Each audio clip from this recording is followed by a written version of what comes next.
ટનાટન છે, પણ ના પાડવામાં ટનાટન છે.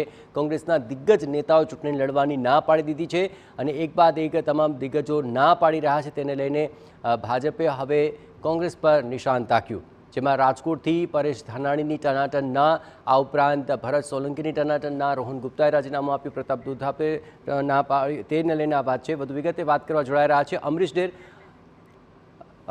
અમરીશભાઈ, આ સમગ્ર મામલે હવે જે પરેશ ધાનાણીએ ટનાટનનું ટ્વીટ કર્યું છે, આપ શું માનો છો?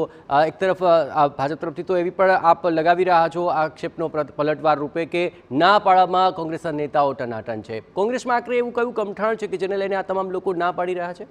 અમરીશભાઈ, મારા મતે જો તમે પૂછતા હો તો હું એટલું જ આપને જણાવવા ઈચ્છું છું કે જે રીતે ભારતીય જનતા પાર્ટીની અત્યારની સ્થિતિ છે ગુજરાતમાં, અને જે મુજબ અત્યારે કોંગ્રેસની જે સ્થિતિ છે એ મુજબ મોટા ભાગના કાર્યકર્તાઓ, આગેવાનો હતાશ હોય એવું લોકમુખે ચર્ચાઈ રહ્યું છે.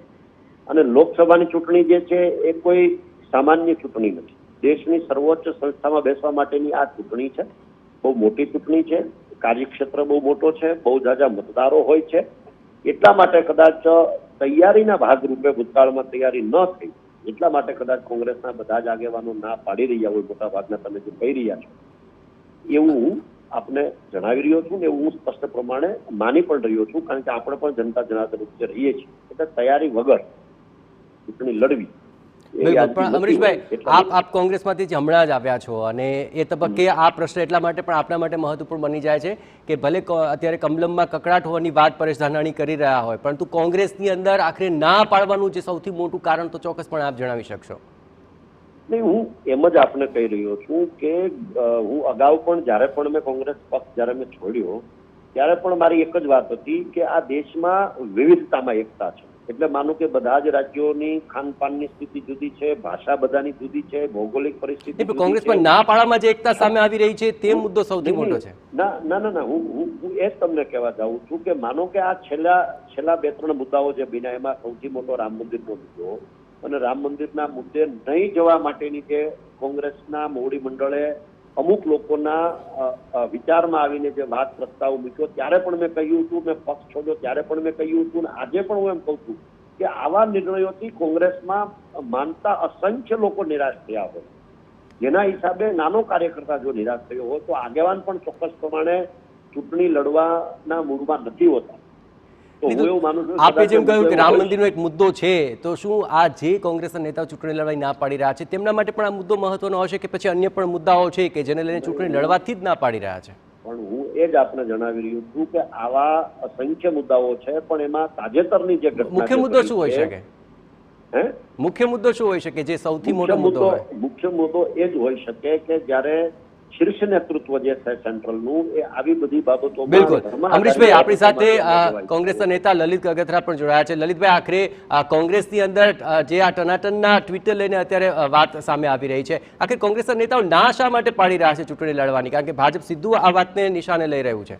લલિતભાઈ, જો કોંગ્રેસના નેતાઓ લડવાની ના પાડે કે લડે, કોઈ મેં એમ કીધું હતું કે પાર્ટી મને આદેશ આપશે તો અમે જરૂર લડશું.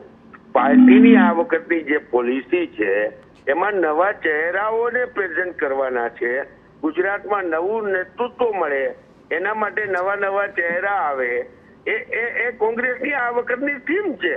હવે વાત જે કમલમની જે પરિસ્થિતિ છે એ પરિસ્થિતિમાં ભારતીય જનતા પાર્ટી જે રીતે બળવાખોરો વેચાણિયા માલોને પ્રતિનિધિત્વ આપે છે અને જે રીતે એના પાયાના કાર્યકરો, લૂંટણીયા કાર્યકરો, ખુરશી પાથરવા વાળા કાર્યકરો નારાજ છે, એના હિસાબે કમલમની આ પરિસ્થિતિ છે. એમાં પરેશભાઈએ જે વાત કરી છે એ બહુ સત્ય અને યોગ્ય વાત કરી છે. તો આખરે આપ માની રહ્યા છો કે કમલમમાં કકડાટ છે કે પછી કોંગ્રેસમાં કકડાટ છે? ટનાટન કોણ છે આમાં?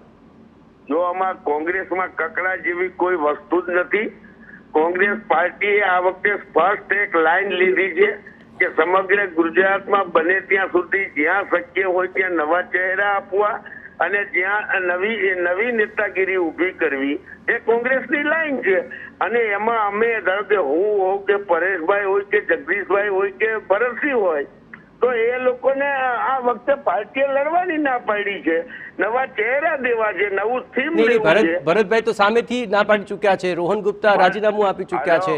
રોહન ગુપ્તાની વાત એક અલગ છે. ભરતસિંહભાઈએ સામે જગદીશ ઠાકોર ના પાડી ચૂક્યા છે. પ્રતાપ દુધાત ના પાડી ચૂક્યા છે. તમે સાંભળો, તમે સાંભળો, નીતિનભાઈ પટેલે કેમ પોતાની ઉમેદવારી પાછી ખેંચી લીધી?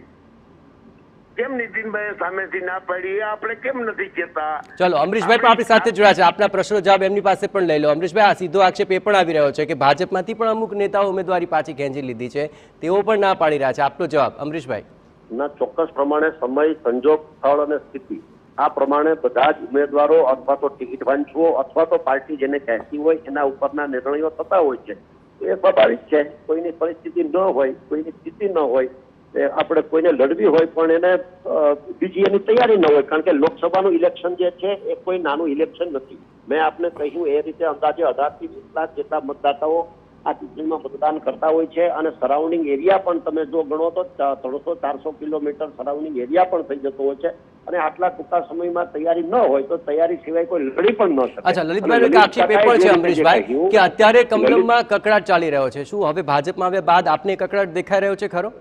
હું એક વાતમાં બહુ સ્પષ્ટ છું કે રાજનીતિની અંદર કામ કરતા બધા જ લોકો પોતપોતાની રીતે મહેનત કરતા હોય છે, પણ ચોક્કસ પ્રમાણે જ્યાં સત્તા સ્થાન છે અથવા તો જ્યાં વિરોધ પક્ષ છે, એટલે કે બધી જ રાજકીય પાર્ટીઓ જે છે, એટલે કે વધુ મહત્વાકાંક્ષી લોકો જાહેર જીવનમાં મોટા ભાગે હોય છે એવું મેં જાહેર જનતા પાસેથી મેં સાંભળ્યું છે, એવું મેં અનુભવ્યું છે. ત્યારે બધી જ રીતે બધા જ લોકો મહેનત કરતા હોય, પણ એનો મતલબ એવો નથી કે કઈ તકલીફ હોય. હા, મતભેદ બધી જ જગ્યાએ થોડા ઘણા હોઈ શકે, પણ મનભેદ ન હોય એ મહત્વની વાત છે. અને અમરીશભાઈ, વડોદરામાં જે ઉમેદવાર બદલવાની જરૂર પડી, સાબરકાંઠામાં ઉમેદવાર બદલવાની જરૂર પડી, સાબરકાંઠામાં તો હજુ પણ આખરે રજૂઆતને વિરોધ થઈ રહ્યો છે ઉમેદવારની સામે, તો શું આને કકડાટમાં ખપાવશો કે પછી આને પણ ટનાટનમાં ગણશો?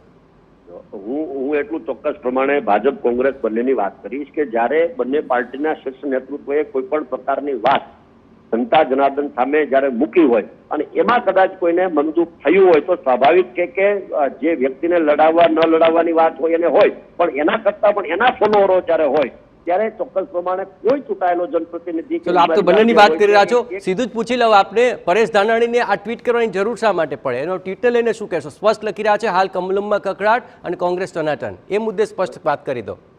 એ તો ચોક્કસ પ્રમાણે તમે પરેશભાઈને પૂછો તો જ ખ્યાલ આવશે. એ તો એ એંગલ મારા કરતા પરેશભાઈ વધુ સારો જવાબ આપી શકે, એટલે ચોક્કસ પ્રમાણે તમે. ચલો, લલિતભાઈ આપણી સાથે જોડાયેલા જ છે, હું એમને પૂછી લઉં છું. આપ અમારી સાથે જોડાયેલા રહેજો.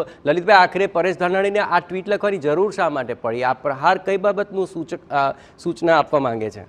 એમની તમારા આટલા વર્ષના પત્રકારિત્વમાં તમે ક્યારેય એવો ઇતિહાસ જોયો કે ભારતીય જનતા પાર્ટીએ એના ડિક્લેર કરેલા ઉમેદવારો સંસદના બદલાવા પડ્યા? એવો અત્યાર સુધીનો ઇતિહાસ નથી સાહેબ. ચલો, એ કઈ રણનીતિ છે? આ રણનીતિને આપ કઈ રીતે જોઈ રહ્યા છો લલિતભાઈ? હવે એ જણાવી દો. મારી વાત તો સાંભળો યાર. કકડાટ ન હોય તો શું કામ બદલાવે? સીધો પ્રશ્ન છે, સીધો જવાબ છે. પરેશભાઈએ જે ટ્વીટ કર્યું છે એ પ્રમાણે પરિસ્થિતિ અત્યારે કમલમમાં છે. બબ્બે ઉમેદવારો બદલાવા પડે એવો ઇતિહાસ ભારતીય જનતા પાર્ટીએ તાલુકા પંચાયતનો સભ્યની ટિકિટ પણ બદલાવી નથી એના ઇતિહાસમાં. અને આજે બબ્બે ઉમેદવારો બદલાવા પડે એનો મતલબ એમ છે કે અહીંયા કકડાટ નહીં ધરતીકંપ છે. ચાલો, તેને લઈને અમરીશભાઈને જવાબ પૂછી લઉં છું. લલિતભાઈ, અમરીશભાઈ, બે આ બેઠકો ઉપર ઉમેદવારો બદલવા પડ્યા છે, એમાં બનાસકાંઠામાં તો હજુ પણ વિરોધ ચાલુ છે. હવે તો આપ ભાજપમાં આવી ગયા છો, હવે તો આપ પરિસ્થિતિને સમજી પણ ગયા છો. પરિસ્થિતિ થોડી સ્પષ્ટતા તો આપના તરફથી હું ઈચ્છીશ. અમરીશભાઈ, મારી સ્પષ્ટતા એટલી જ છે કે સમય, સંજોગ, સ્થળ, સ્થિતિ પ્રમાણે બધી જ રાજકીય પાર્ટીઓ નિર્ણય કરતી હોય